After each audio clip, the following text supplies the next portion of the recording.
साथ रहते थे उसके परिवार के 4 सदस्य, उसका पति केतन और उसकी 2 बेटियां कीर्ति और सुमन। उनके घर में कहने को तो ज्यादा सुविधाएं नहीं थी, परंतु जानकी ने घर में खुशहाली बनाए रखी थी।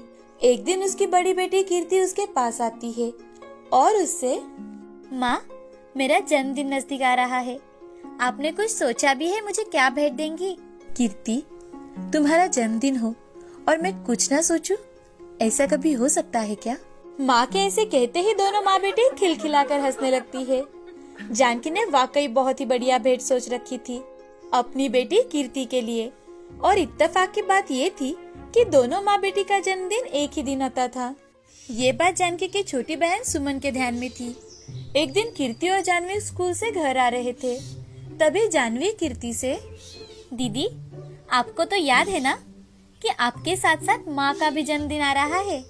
अरे यार, मैं तो भूल ही गई थी। क्या दीदी, तुम भी ना? अरे सॉरी यार। बताओ ना, माँ को क्या तोहफा दे हम? कुछ सोचा है तुमने? सोचना पड़ेगा। आज दोनों बहनों को जोरों से भूख लगी थी। जैसे तैसे कर वो कुछ दूरी पर आ गई थी और फिर कीर्ति ने सोचा कि पास वाली रत्ना मौसी के ढाबे से ही कुछ खा लिया जाए। सुमन के ना कहने के बावजूद भी कीर्ति उसे साथ ले गई।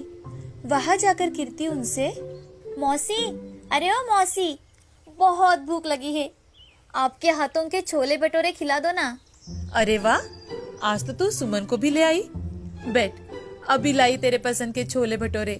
खाना आते ही दोनों बहनें उस पर टूट पड़ी और फिर खाने के बाद पेट सहलाकर रत्ना मौसी से, वाह मौसी, मजा ही आ गया खाना खा के। किसी दिन माँ को भी ले आऊंगी।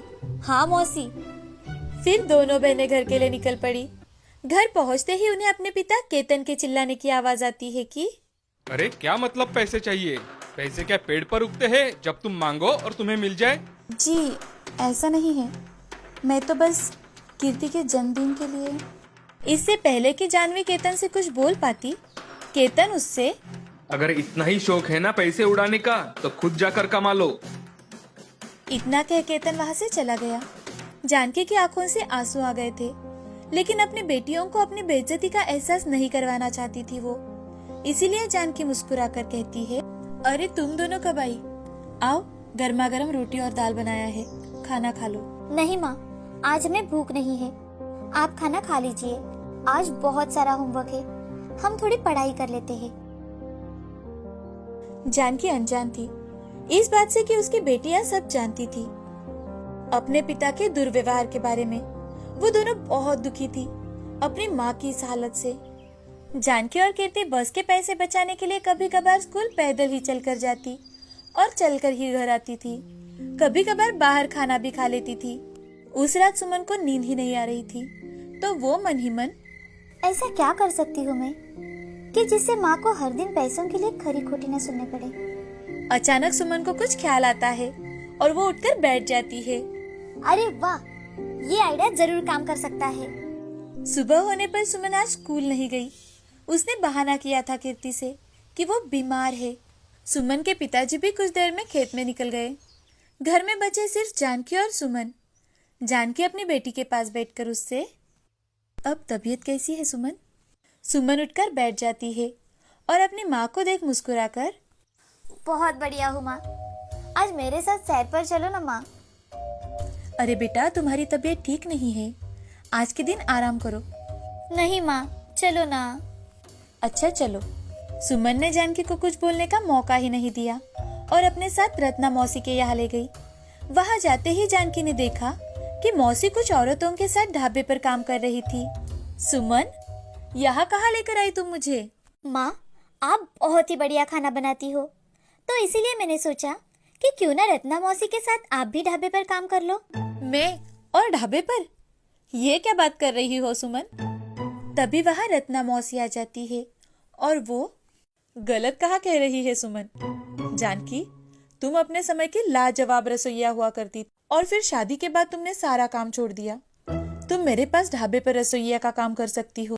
कीर्ति के जन्मदिन के लिए कुछ खास करना चाहती हो ना तुम? तो सोच के बताओ।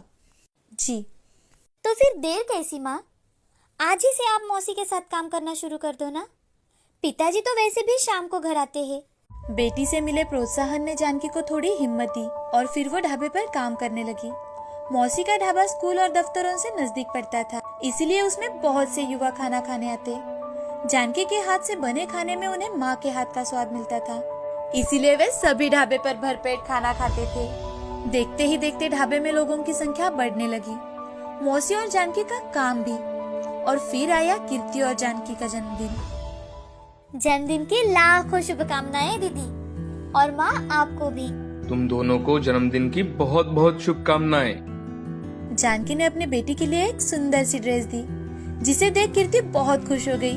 और फिर बारी आई जानकी के तोहफे की। सुमन और कीर्ति ने अपनी माँ को एक बढ़िया सा एप्रन दिया था। केतन ये देख उनसे, अरे ये क्या दिया तुम दोनों ने, एप्रॉन? और जानकी, तुम्हारे पास पैसे कहाँ से आए ड्रेस लेने के लिए?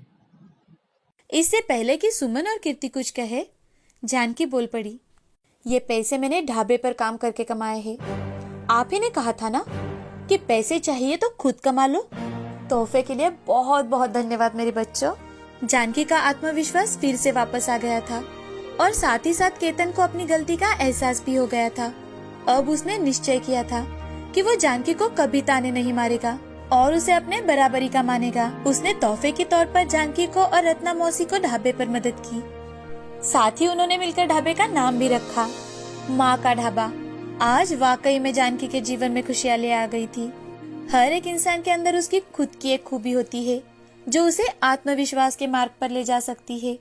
उसके लिए उसे चाहिए बस थोड़ी सी हिम्मत और लगन।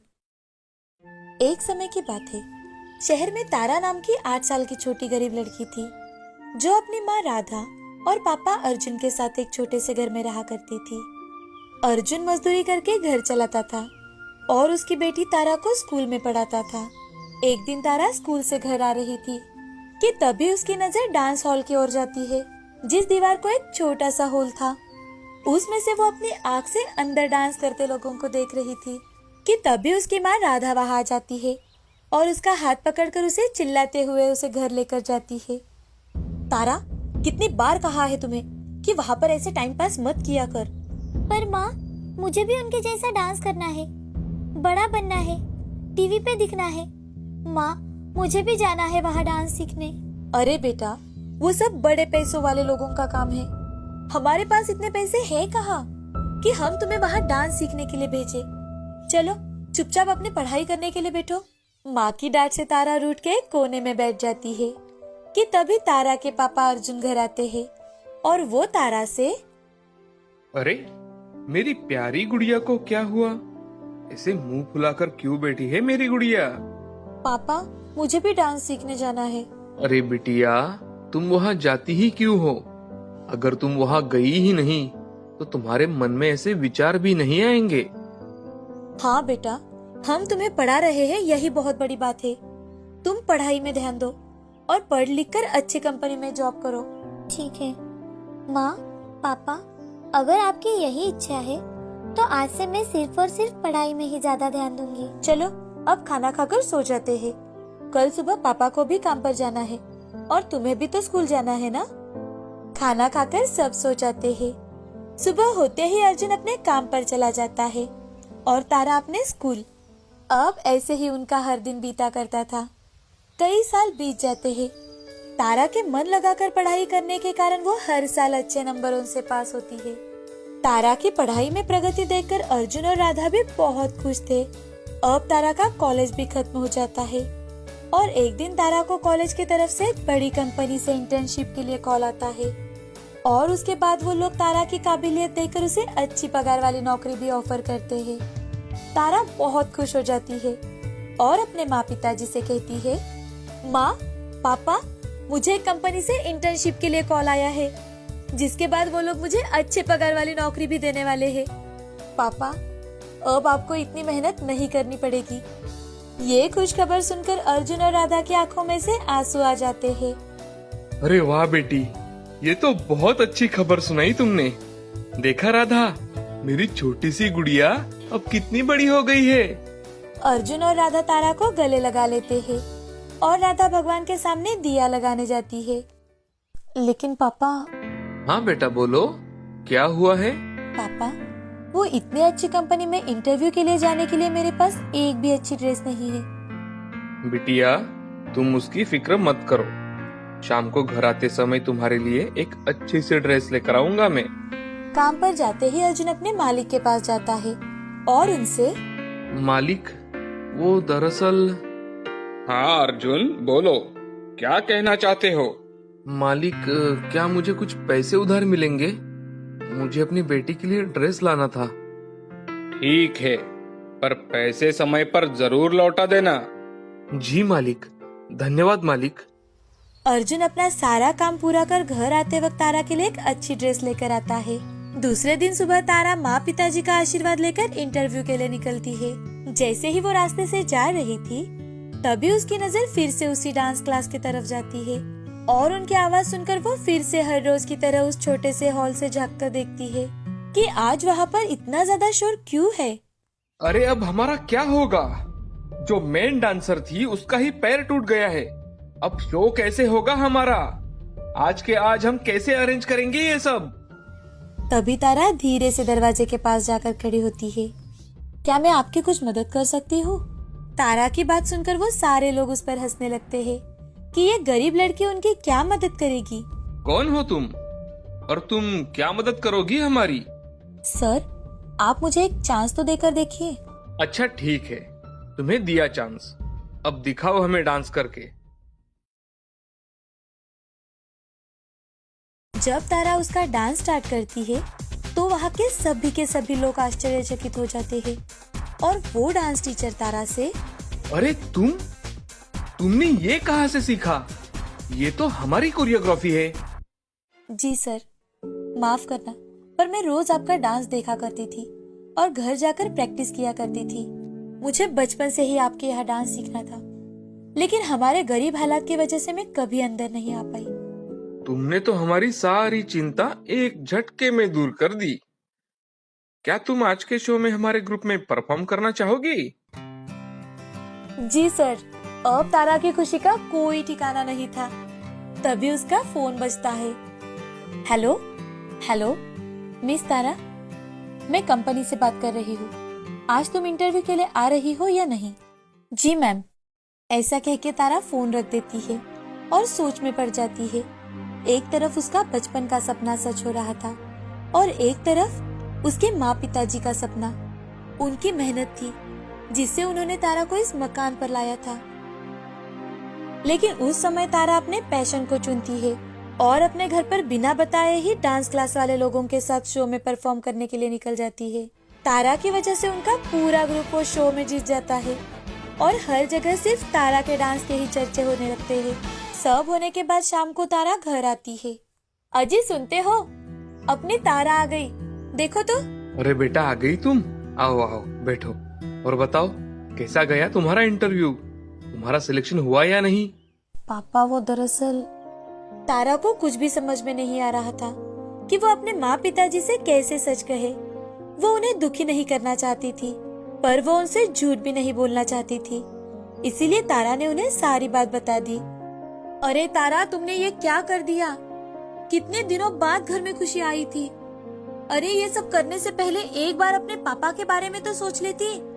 अर्जुन बहुत दुखी हो जाता है और वो वहाँ से उठकर बाहर चला जाता है। जैसे ही अर्जुन बाहर निकलता है तो गांव के 2-3 लोग उससे मिलते हैं और वो अर्जुन से, अरे अर्जुन भाई, क्या बात है? तुम्हारी तारा तो टीवी पे आ गई। ये सब कैसे हुआ? पर कुछ भी कहो अर्जुन, क्या